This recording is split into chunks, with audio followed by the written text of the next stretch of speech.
हम पढ़ने जा रहे हैं क्लास 11 का सेकंड चैप्टर जो कि है बायोलॉजिकल क्लासिफिकेशन। ठीक है, इसमें जानते हैं कैसे बायोलॉजिकल क्लासिफिकेशन एरिस्टॉटल साहब ने या फिर आर एच व्हिटेकर साहब ने किया था। ठीक है, चलिए सबसे पहले हमें समझना ये होगा क्लासिफिकेशन का सबसे पहले दायित्व उठाया था उठाया था एरिस्टॉटल साहब ने। एरिस्टॉटल साहब ने सबसे पहले क्लासिफिकेशन किया था मॉर्फोलॉजिकल कैरेक्टर के बेसिस पे। प्लांट को बांटा था उन्होंने ट्रीज, श्रब और हर्ब के बेसिस पे बांटा था। और एनिमल को बांटा था जिनके पास रेड ब्लड सेल है और जिनके पास नहीं है। जिनके पास रेड ब्लड सेल होती है उससे हम लोग इनेमा कहते हैं, जिनके पास नहीं होती है उसे हम लोग अनेमा कहते हैं।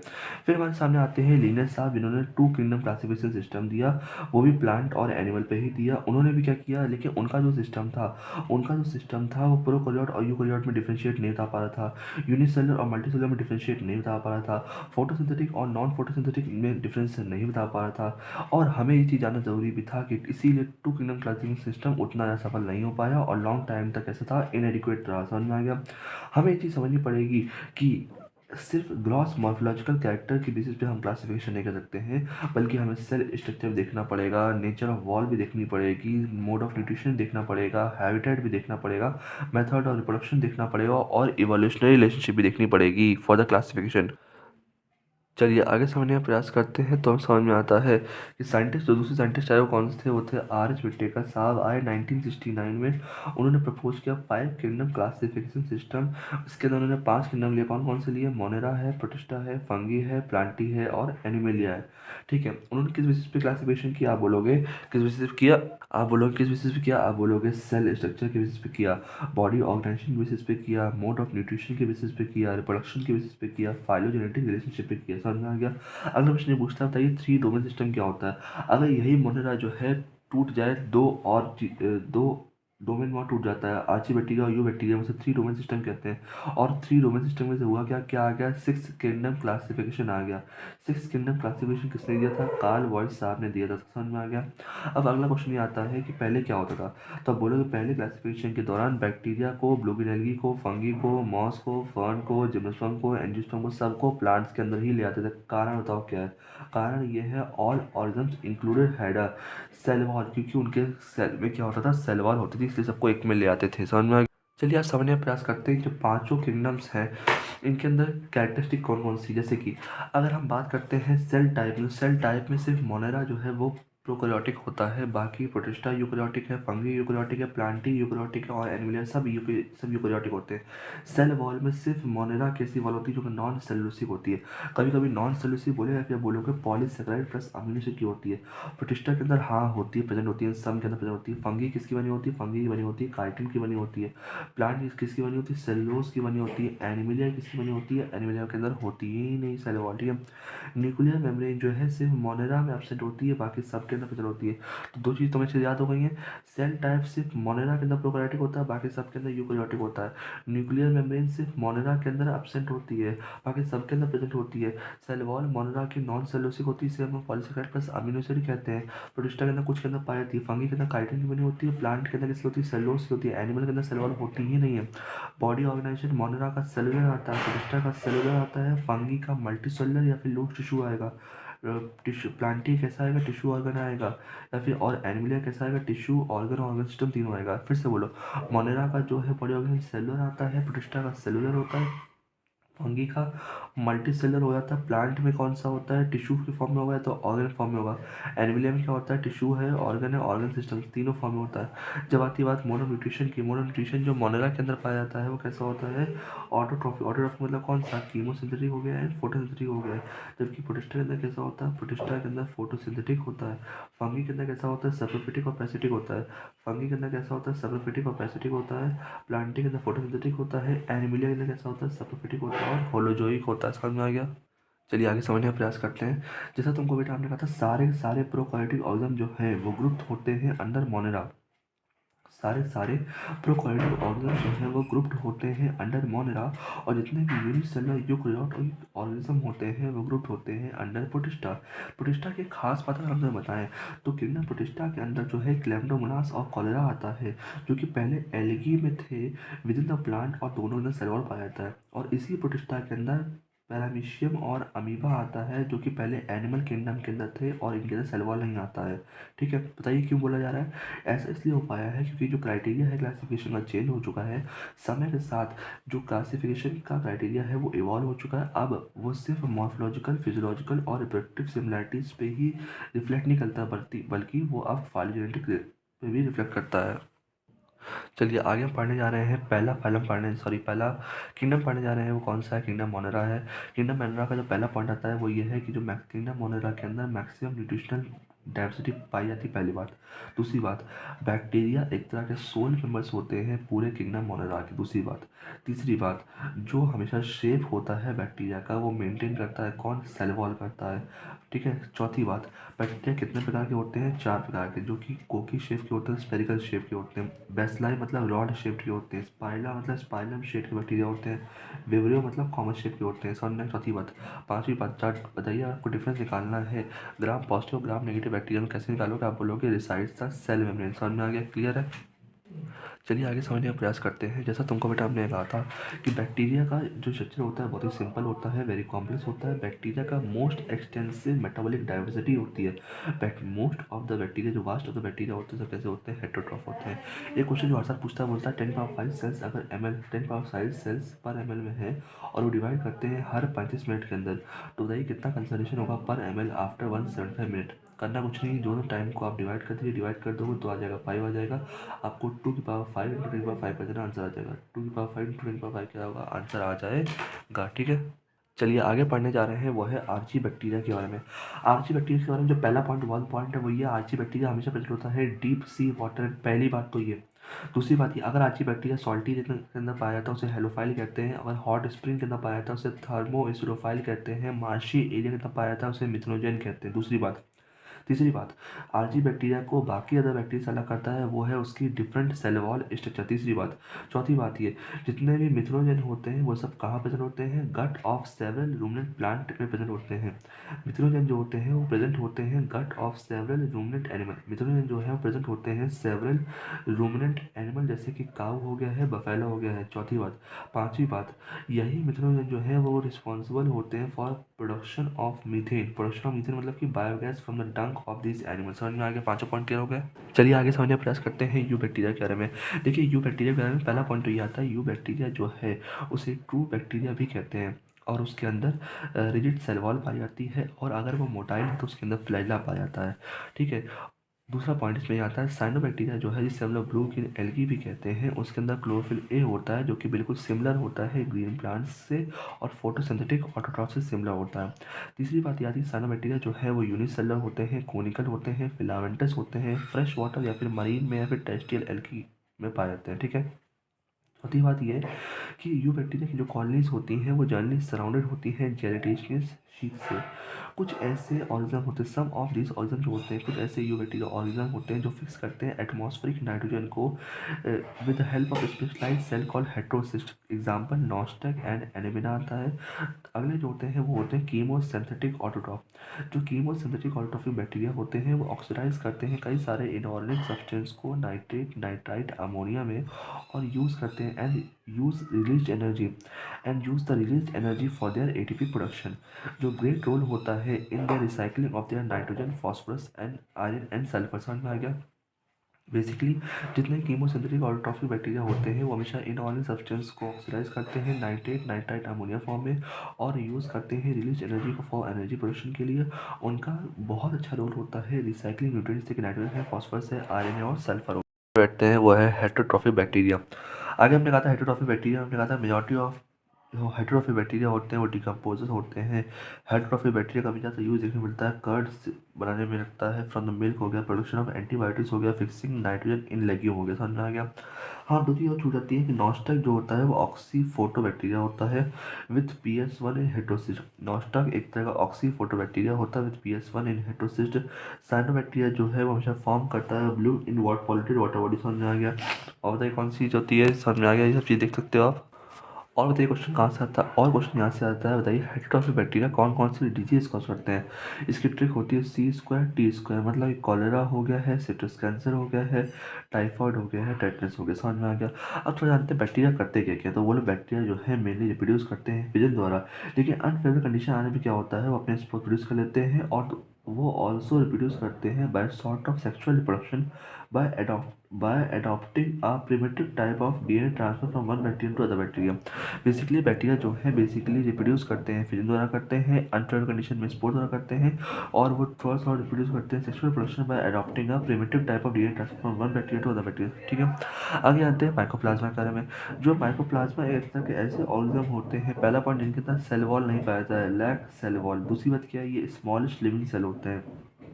ठीक है, तीसरी बात ये सर्वाइव कर सकते हैं विदाउट ऑक्सीजन। चौथी बात ये पैथोजेनिक होते हैं एनिमल प्लांट के लिए। फिर से बोलो, माइक्रोप्लाज्मा के 4 पॉइंट कौन कौन से हैं कि सेल वॉल इसमें नहीं पाया जाता है, स्मॉलेस्ट लिविंग सेल नोन होते हैं, सर्वाइव कर सकते हैं विदाउट ऑक्सीजन, पैथोजेनिक होते हैं प्लांट और एनिमल दोनों के लिए। ठीक है, चलिए जैसा हमने कहा था, अगर आपको प्रतिष्ठा समझना है, किंगडम प्रतिष्ठा समझना है, तो आप 5 पॉइंट समझ लीजिए। बताइए क्या क्या। पहला पॉइंट प्रतिष्ठा के अंदर आता है कि ऑल द सिंगल सेल यूकर, जितने भी सिंगल सेल यूकैरियोट होते हैं वो प्रतिष्ठा के अंदर आते हैं। पहली बात तो ये। दूसरी बात, प्रतिष्ठा की बाउंड्री कभी भी वेल डिफाइंड नहीं होती है। दूसरी बात, तीसरी बात बताइए क्या, प्रतिष्ठा के सारे मेंबर जो होते हैं वो एक्वेटिक होते हैं। तीसरी बात, चौथी बात, प्रतिष्ठा एक तरह का लिंक होता है बिटवीन प्लांट एनिमल और फंगी के बीच में। क्लियर है। पांचवा पॉइंट कौन सा है, पांचवा पॉइंट यहाँ पे आता है कि प्रतिष्ठा जो है वो रिप्रोड्यूस करता है asexually and sexually by process involving cell fusion and zygote formation. ये 5 पॉइंट समझ लीजिए, आपका पूरा प्रतिष्ठा क्लियर हो गया। अब प्रतिष्ठा का ही एक पार्ट है, इसका नाम क्या है, क्राइसोफाइट, वो समझते हैं। चलिए आगे समझते हैं क्राइसोफाइट। क्राइसोफाइट के 9 पॉइंट समझ लीजिए, पूरा क्राइसोफाइट डिवाइड हो जाएगा। ठीक है, क्राइसोफाइट का पहला पॉइंट तो ये आता है, क्राइसोफाइट के अंदर दो ग्रुप्स। क्राइसोफाइट एक ऐसा ग्रुप है जिसके अंदर दो चीज़ आती है, डायटम आता है, डेस्माइट आता है। डेस्माइट को गोल्डन एल्गी भी कहते हैं, पहली बात। दूसरी बात, क्राइसोफाइट जो होते हैं वो पाए जाते हैं फ्रेश वाटर मरीन एनवायरमेंट दोनों पाए जाते हैं। दूसरी बात, तीसरी बात, क्राइसोफाइट इतने छोटे माइक्रोस्कोपिक होते हैं और कि वो फ्लोट कर सकते हैं पैसिवली इन वाटर करंट। समझ में। तीसरी बात, चौथी बात, क्राइसोफाइट अपना खाना खुद बनाते हैं इसलिए वो फोटोसिंथेटिक होते हैं। पांचवी बात, इसमें डायटम की सेल वॉल जो होती है वो दो थिन ओवरलैपिंग सेल होती है जो कि फिट टुगेदर होती है सो बॉक्स की तरह। समझ में आ गया। पांचवी बात। छठवीं बात, इनकी जो दो ओवरलैपिंग सेल होती है वो हमेशा एम्बेडेड होती है सिलिका से, जो कि वॉल्स को इनडस्टिबल करती है। छठवीं बात, 6 पॉइंट हो गए। सातवीं बात, सातवीं बात ये होती है कि जब डायटम जा रहे होते हैं वो लेफ्ट कर देते हैं behind the large amount of cell wall deposit in the environment. समझ आएगी। सातवीं बात। आठवीं बात, आठवीं बात ये कि बिलियन ऑफ ईयर बाद होता है क्या, इसी को हम लोग डायटोमिशियस अर्थ कहते हैं। ठीक है। नौवीं बात क्या है, डायटोमिशियस अर्थ की मिट्टी होती है वो पॉलिशिंग फिल्ट्रेशन ऑफ ऑयल और सिर्फ बनाने काम आती है। 10वीं बात, डायटम जो होते हैं वो चीफ प्रोड्यूसर होते हैं ओशन के। समझ में आ गया। अब बस जल्दी से आप पूरे 5 पॉइंट समझ लीजिए डायनोफ्लेगेट्स के। डायनोफ्लेगेट भी प्रोटिस्टा का ही पार्ट है, सेकंड पार्ट है। तो डायनोफ्लेगेट में पहला पॉइंट ये आता है, सारे सारे जितने भी मेंबर होते हैं दीज ऑर्गन जो डायनोफ्लेगेट होते हैं मोस्टली मरीन होते हैं, फोटोसिंथेटिक होते हैं, पहली बात है। दूसरी बात ये, इनकी सेल वॉल जो होती है वो बनी होती है स्टिफ सेलुलोज प्लेट्स की बनी होती है ऑन द आउटर सरफेस। दूसरी बात है। तीसरी बात, इसमें दो फ्रिल्ला पाए जाते हैं, एक लॉन्गिट्यूडनली होता है और एक ट्रांसवर्सली होता है ना, फॉरो बिटवीन द प्लेट्स हो गया। चौथी बात, जो रेड डायनोफ्लेगेट होता है उसका एग्जाम्पल होता है गोनेलेक्स। पांचवी बात, जो गोनेलेक्स होता है वो रेड सी को रेड अपेयर कर देता है और लार्ज अमाउंट टॉक्सिन टॉक्सिन छोड़ता है जो कि माइंड एनिमल को फिशेस को किल करने का काम आता है। आइए आपको हम 5 पॉइंट समझा देते हैं यूग्लिनाइड के बारे में। देखिए यूग्लिनाइड जो होता है तीसरा पार्ट होता है प्रतिष्ठा के। यूग्लिनाइड के पहला पाँच पाँच पॉइंट में से पहला पॉइंट जो बहुत इंपॉर्टेंट है वो है कि मेजॉरिटी ऑफ यूग्लिनाइड जो है वो फ्रेश वाटर स्टैग्नेंट वाटर दोनों पाए जाते हैं, पहली बात। दूसरी बात, यूग्लिनाइड के अंदर कोई सेल वॉल नहीं पाई जाती है बल्कि उसके अंदर प्रोटीन रिच लेयर पेरिकल पाई जाती है जो कि बॉडी को फ्लेक्सिबल बनाने का काम आती है। दूसरी बात। तीसरी बात, इसके अंदर दो फ्लेला होते हैं, छोटा होता है बड़ा होता है। चौथी बात, जो यूग्लिनाइड होता है वो मिक्सोट्रॉपिक होता है। क्यों? क्योंकि जब तक सनलाइट रहती है वो फोटोसिंथेसिस की तरह काम करता है, जैसे सनलाइट चली जाती है वो हेटरोट्रॉफ हो जाता है। चौथी बात हो गई। पांचवी बात, इसका एग्जाम्पल जो आता है वो यूग्लिना। आगे समझते हैं वो है स्लाइम मोल्ड के बारे में। स्लाइम मोल्ड का बताइए हमने क्या कहा था। स्लाइम मोल्ड में पहला पॉइंट बहुत इंपॉर्टेंट आता है, वो है स्लाइम मोल्ड जो होते हैं सारे सैप्रोफिटिक प्रोटिस्ट होते हैं। ये मूव, इनकी बॉडी जो होती है मूव करती है डिकेइंग ट्विक्स में और लीव करती है एंगल्फिंग ऑर्गेनिक मटेरियल को। ये सूटेबल कंडीशन के अंदर स्लाइम मोल्ड जो है फॉर्म करते हैं एक एग्रीगेशन जिसे प्लाज्मोडियम कहते हैं। यही प्लाज्मोडियम ग्रो करता है, may grow and spread over several feet तक ग्रो करता है। लेकिन अनफेवरेबल कंडीशन में देखा ये गया है यही प्लाज्मोडियम डिफ्रेंशिएट करता है, फॉर्म करता है फ्रूटिंग बॉडी जो कि बियर करते हैं स्पोर एट देयर टिप्स। ये स्पोर्स जो है वो पॉज करते हैं ट्रू वॉल्स को, एक्सट्रीमली रेजिस्टेंट होते हैं, सर्वाइव करते हैं मैनी ईयर्स तक अंडर एडवर्स कंडीशन, और ये स्पोर्स जो है डिस्पर्स हो जाते हैं एयर करंट द्वारा। समझ में आ गया। चलिए आगे समझते हैं, वो है प्रोटोजोन्स के बारे में। प्रोटोजोन्स के बारे में हमने कहा था सारे के सारे प्रोटोजोन्स होते हैं वो हेटरोट्रॉफ प्रोटोजोन्स होते हैं और वो जिंदा रहते हैं एज अ प्रेडेटर की तरह या तो पैरासाइट की तरह। समझ में आ गया। 4 तरह के प्रोटोजोन पढ़ने हैं, amoeboid protozoan, flagellated protozoans, ciliated protozoans और स्पोरोजोन्स। इसमें पहला पढ़ने जा रहे हैं वो है अमीबॉइड प्रोटोजोन्स। अमीबॉइड प्रोटोजोन्स जो है वो लिव करते हैं फ्रेश वाटर के अंदर, सी वाटर के अंदर, मॉइस्ट सॉइल के अंदर, तीनों जगह रहते हैं। चलिए आगे पॉइंट्स और देखते हैं कौन कौन से पॉइंट्स हैं अमीबॉइड प्रोटोजोन्स के। हम बता चुके थे अमीबॉइड प्रोटोजोन्स जो है फ्रेश वाटर में, मरीन में, फ्रेश सी वाटर में हर जगह पाए जाते हैं और वो प्रे को कैप्चर करते हैं स्यूडोपोडिया से एज एन अमीबा, देखा होगा आपने। तीसरी चीज़ ये जो मरीन वाले होते हैं उनके वो फॉर्म करते हैं सिलिका सेल्स। जो मरीन वाले होते हैं वो फॉर्म करते हैं silica shells on their surface. इसमें एग्जांपल होता है वो आता है एंट अमीबा का आता है जो कि पैरासाइट होता है। फिर से बोलिए, अमीबॉइड प्रोटोजोन के 3 पॉइंट होते हैं। पहला पॉइंट तो ये फ्रेश वाटर में, सी में, हर जगह रहते हैं, मरीन में, हर वाटर में रहते हैं। दूसरी बात ये प्रे को कैप्चर करते हैं अपने स्यूडोपोडिया से, जैसे कि आपने अमीबा में देखा हो। दूसरी बात, तीसरी बात, जो मरीन वाले होते हैं उनके अंदर सिलिका शेल होती है ऑन द सरफेस। इसमें एग्जांपल कौन सा आता है, अंट अमीबा का आता है जो कि एक तरह का पैरासाइट होता है।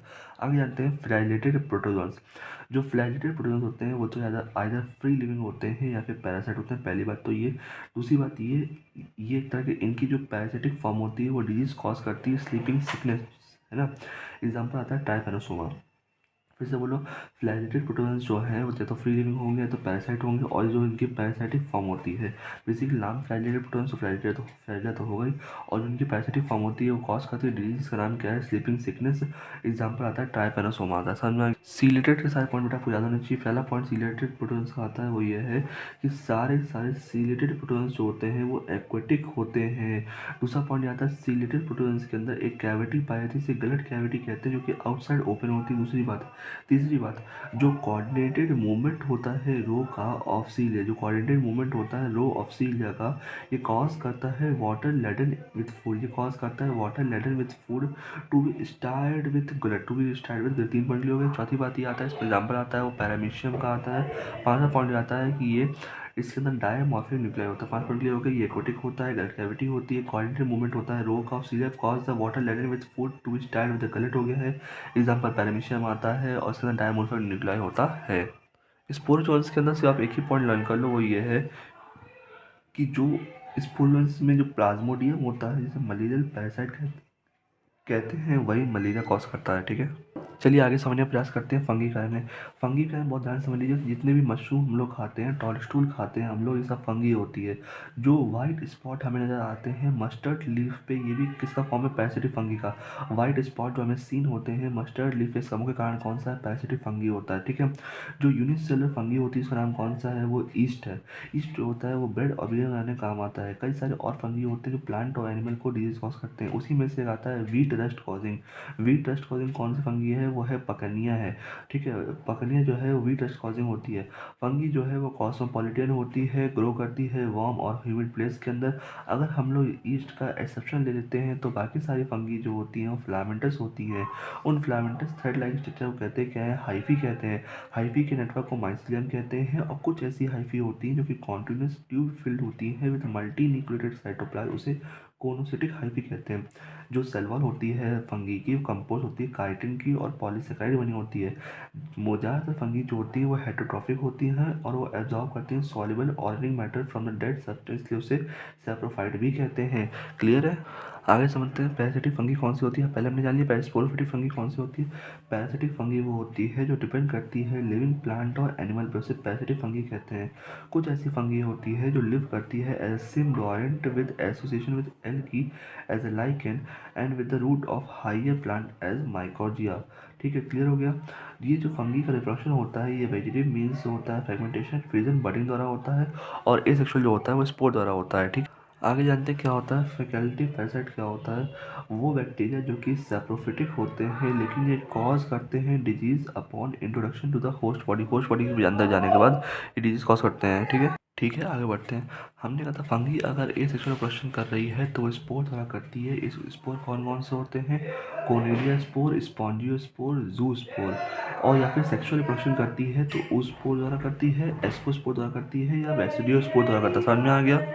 बताइए एसेक्सुअल स्पोर कौन कौन से हैं, आप बोलोगे कोनिडिया होता है, स्पॉन्जियो स्पोर होता है, जू स्पोर होता है। सेक्सुअल रिप्रोडक्शन में स्पोर कौन से होते हैं? ओ स्पोर होता है, एस्को स्पोर होता है, बेसिडियो स्पोर होता है। ये वेरियस स्पोर जो है ये प्रोड्यूस करते हैं in distinct structure called fruiting body होता है। सेक्सुअल साइकिल के 3 स्टेप होते हैं। पहला कौन सा होता है? फ्यूजन ऑफ प्रोटोप्लाज्म, जिसमें फ्यूजन होता है बिटवीन मोटाइल या फिर नॉन मोटाइल गैमेट में, से प्लाज्मोगैमी कहते हैं। फिर फ्यूजन होता है टू न्यूक्लियर, से कैरियोगैमी कहते हैं। फिर मियोसिस होती है zygote resulting in haploid spore. तो आप बोलोगे पहले क्या होता है? प्लाज्मोगैमी होती है, फिर कैरियोगैमी होती है और फिर मियोसिस होती है। माना ही जाता है कि फंगस जो है प्रोड्यूस करता है sexually 2 haploid hyphae of compatible meeting type, ठीक है, वो साथ साथ आती हैं। और फ्यूजन होता है 2 हैप्लॉइड सेल्स का intermediate to form diploid cell होता है, ठीक है। How in fungi ascomycetes and basidiomycetes and intervene dikaryotic stage पूछ लेता है, कहीं पूछता है कि बताइए किसमें इंटरविन डाइक्रोटिक स्टेज पाई जाएगी। आप बोलोगे कि एस्कोमाइसिटीज और बेसिडोमाइसिटीज से ना पाई जाती है। समझ में आ गया? मतलब n+n होता है अगर करता है कंडीशन। इस कंडीशन को डाइकैरियन कहते हैं और इस फेज को डायकैरियोफेज कहते हैं। समझ में आ गया? ठीक है। चलिए आप जानते हैं अलग अलग फंगी हम किस बेसिस पे बांट रहे हैं। तो माना जाता है कि जो फंगी होती है फॉर्म करती है fruiting body in which reduction does occur leading to haploid spore. जो मॉर्फोलॉजी होती है किसी माइथेलियम की, या मोड ऑफ स्पोर फॉर्मेशन हो गया, फ्रूट बॉडी हो गया, ये बेसिस होते हैं for the division of kingdom into various classes. समझ में आ गया? आगे हम पढ़ने जा रहे हैं अलग अलग प्रकार की फंगी, फाइकोमाइसिटीज, एस्कोमाइसिटीज, बेसिडोमाइसिटीज और ड्यूट्रोमाइसिटीज। इसमें पहला पॉइंट पढ़ने जा रहे हैं वो है फाइकोमाइसिटीज का। चलिए आगे समझते हैं बेटा हम लोग फाइकोमाइसिटीज में। फाइकोमाइसिटीज में सबसे पहला पॉइंट जो बहुत इंपॉर्टेंट है वो कौन सा आता है कि फाइकोमाइसिटीज को हम लोग एल्गल फंगी कहते हैं। क्या कहते हैं? एल्गल फंगी कहते हैं। पहली बात तो ये। दूसरी बात ये, फाइकोमाइसिटीज कहाँ पाए जाते हैं? फाइकोमाइसिटीज जो है वो एक्वेटिक हैबिटेट के अंदर पाए जाते हैं, या फिर वो डिकेइंग वुड के अंदर in moist and damp places के अंदर पाए जाते हैं। अगर वो ऑब्लिगेट पैरासाइट है तो फिर वो प्लांट्स के अंदर पाए जाते हैं। दूसरी पॉइंट क्लियर होगी। तीसरी बात, इसका माइसिलियम जो है वो हमेशा एसेप्टेट होता है और कोनोसिटिक होता है। तीसरी बात। चौथी बात, ये asexual reproduction take place करते हैं बाय द जू स्पोर जो कि मोटाइल होता है, या फिर ए प्लानोस्पोर जो कि नॉन मोटाइल होता है। चौथी बात। पांचवी बात, इनके स्पोर होते हैं हमेशा एंडोजेनसली फॉर्म होते हैं, प्रोड्यूस होते हैं इन स्पॉन्जियम, हमेशा अंदर के होते हैं, हमेशा एंडोजेनसली होते हैं। छठवीं बात, इनमें जो जाइगोस्पोर बनता है वो फॉर्म्ड होता है बाय फ्यूजन ऑफ 2 गैमेट। अगर वो दोनों गैमेट जो है सिमिलर है मॉर्फोलॉजी में तो उसे आइसोगैमेट्स कहते हैं, अगर डिसिमिलर है तो उसे एनआइसोगैमेट्स या फिर ओगैमेट्स कहते हैं, ठीक है। सातवीं बात, जो इसमें एग्जाम्पल आते हैं वो आता है राइजोपस, अल्बिगो और मिकोर का आता है। राइजोपस को ब्रेड मोल्ड भी कहते हैं, अल्बिगो को पैरासाइट फंगी और मस्टर्ड भी कहते हैं।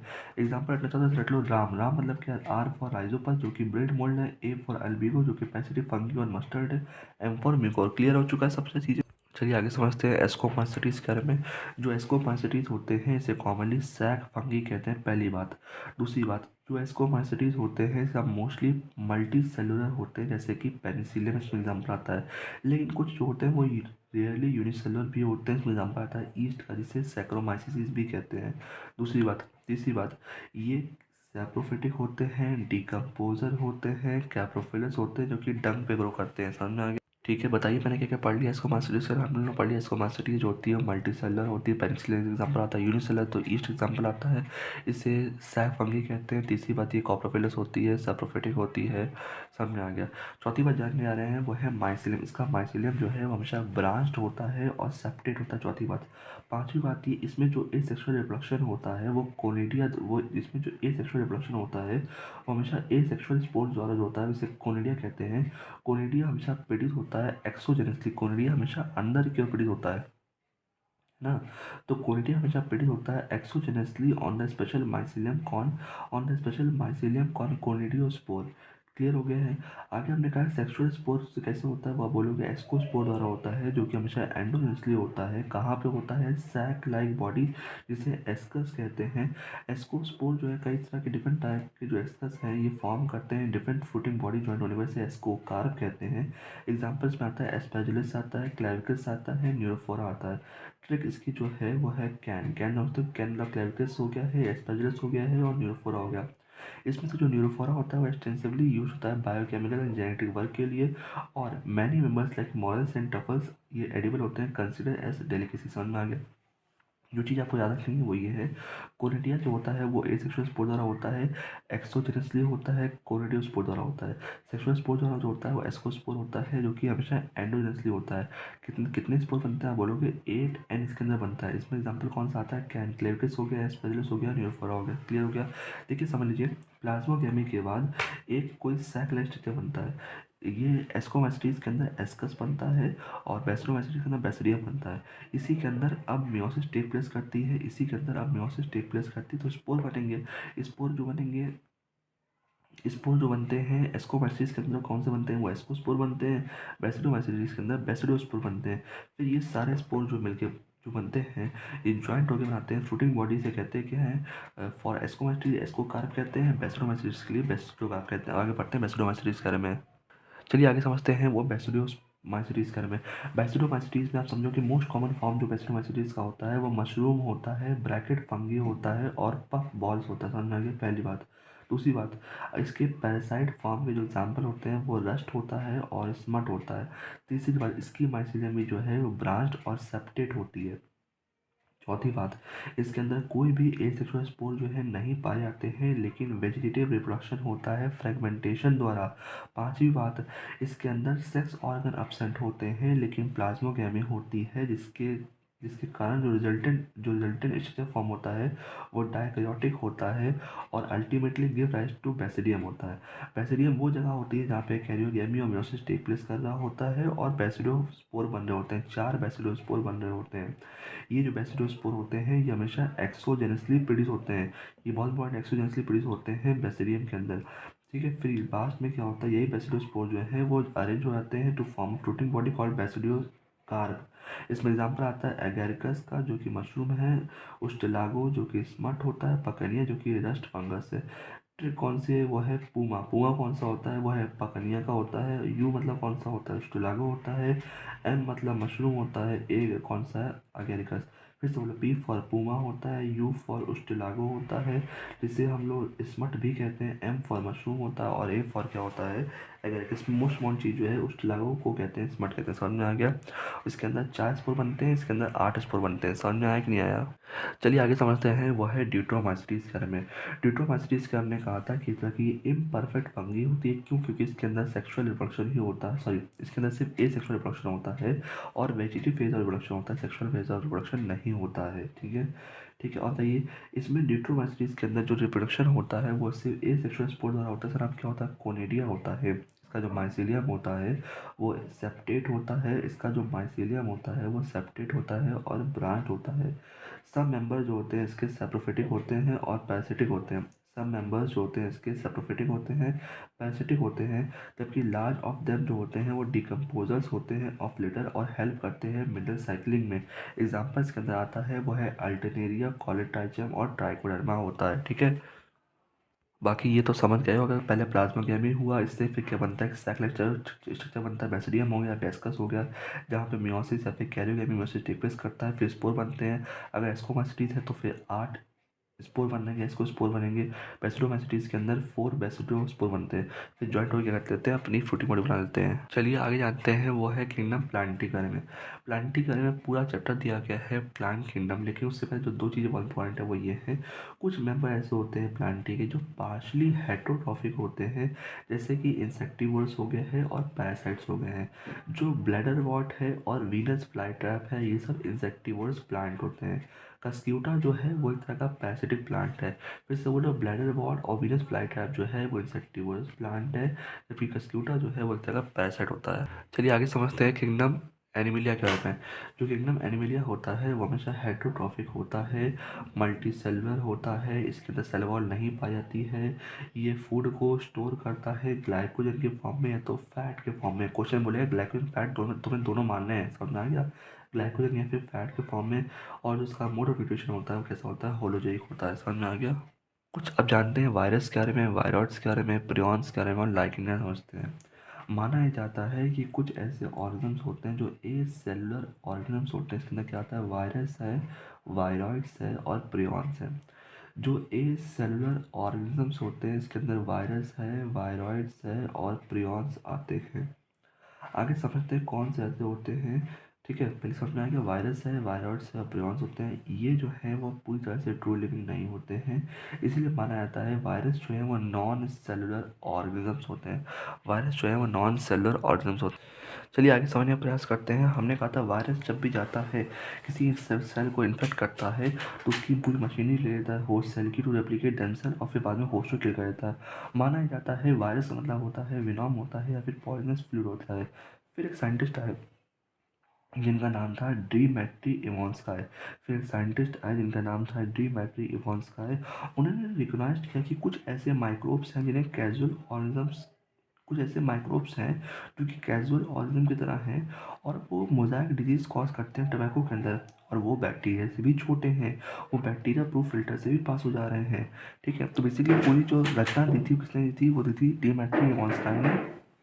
कि अभी वायरस के बारे में बताया नहीं गया है, लेकिन डिमेट्री वॉल्सकाय ने सामने बताया था कि कुछ ऐसे, उन्होंने रिकॉग्नाइज किया था कि कुछ ऐसे माइक्रोब्स हैं जो कि कैजुअल ऑर्गेनिज्म की तरह आते हैं और मोज़ाइक डिजीज़ कॉज करते हैं टोबैको के अंदर।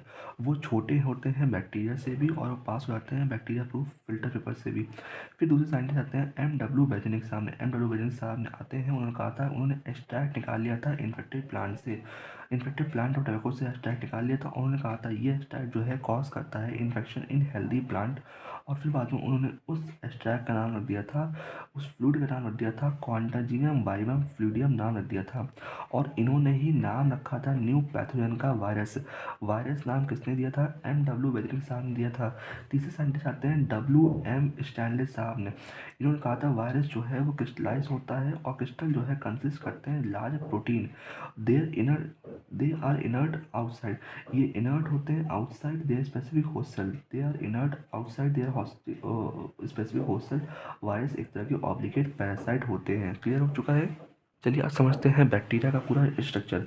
माना जाता है कि प्रोटीन के साथ साथ वायरस के अंदर जेनेटिक मटेरियल होता है। जेनेटिक मटेरियल या तो डीएनए होगा या तो आरएनए होगा। कोई वायरस ऐसा नहीं जिसके अंदर डीएनए आरएनए दोनों जेनेटिक मटेरियल पाया जाता हो। वायरस अपने आप में एक तरह का न्यूक्लियोप्रोटीन होता है। इसका जेनेटिक मटेरियल होता है हमेशा इन्फेक्टियस होता है। जैसे कि बताया जाए तो फाइटोफैगस, जो वायरस जो है प्लांट को कॉज करते हैं सब फाइटोफैगस करते हैं। इसके अंदर हमेशा single standard RNA genetic material होता है। जो वायरस एनिमल को कॉज करते हैं, डिजीज कॉज करते हैं, उसे जू फेस कहते हैं। इसमें कौन कौन से वायरस होते हैं, इनका जेनेटिक मटेरियल कौन सा होता है, single standard RNA, double standard RNA, double standard DNA. जो वायरस बैक्टीरिया को डिजीज कॉज करते हैं उसे बैक्टीरियोफेज कहते हैं। इसमें कौन सा आते हैं, डबल स्टैंडर्ड डीएनए आता है। माना जाता है कि जो प्रोटीन कोट होती है उसे कैप्सिड कहते हैं। इसकी जो स्मॉल सब यूनिट होती है उसे कैप्सोमेर कहते हैं। ये हमेशा प्रोटेक्ट करती है न्यूक्लिक एसिड को। ये कैप्सोमेर जो है वो हमेशा अरेंज होते हैं हेलिकल या फिर पॉलीहाइड्रल जेनेटिक फॉर्म में। ये कैप्सोमेर जो है हमेशा अरेंज होते हैं हेलिकल या फिर पॉलीहाइड्रल जेनेटिक फॉर्म में।